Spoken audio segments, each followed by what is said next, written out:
Student, जब भी कोई सिंगल पार्टिकल या single body simple harmonic motion में होती है, मैं सिंगल पार्टिकल और सिंगल बॉडी की बात कर रहा हूँ, इसको बच्चों ज़रूर दिमाग में रखिएगा।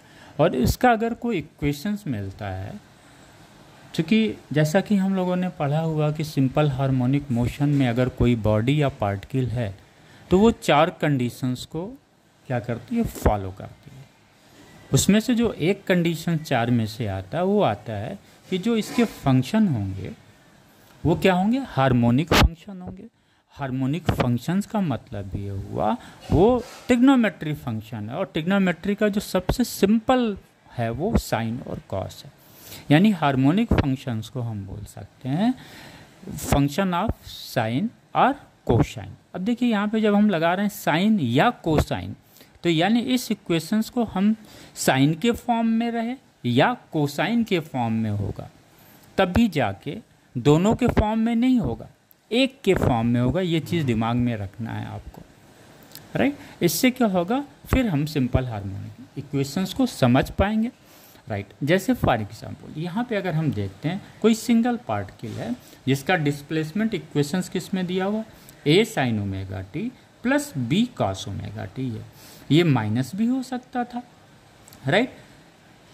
ये प्लस माइनस कुछ भी हो सकता था। अब यहाँ पे अगर हम देखें तो सिंपल हार्मोनिक मोशंस के जो कंडीशंस है, हार्मोनिक फंक्शन होना चाहिए साइन या कॉस में होना चाहिए। यहाँ पे क्या, दोनों फॉर्म साइन भी है और कॉस भी है।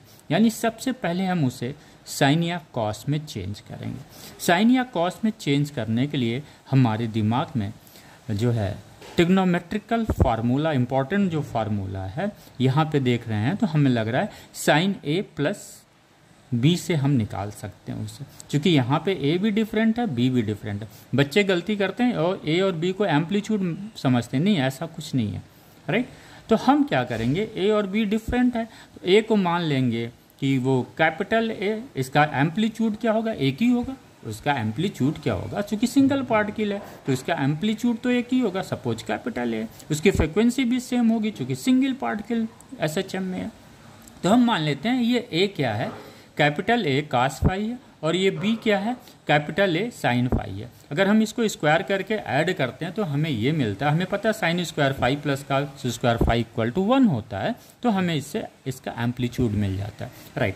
अब हमें पता है साइन ए प्लस बी क्या होता है, sine A into cos B plus cos A into sine B. इसे याद करना पड़ेगा, फिर हमें ये इक्वेशन मिलता है Y equal to sine bracket omega T plus phi.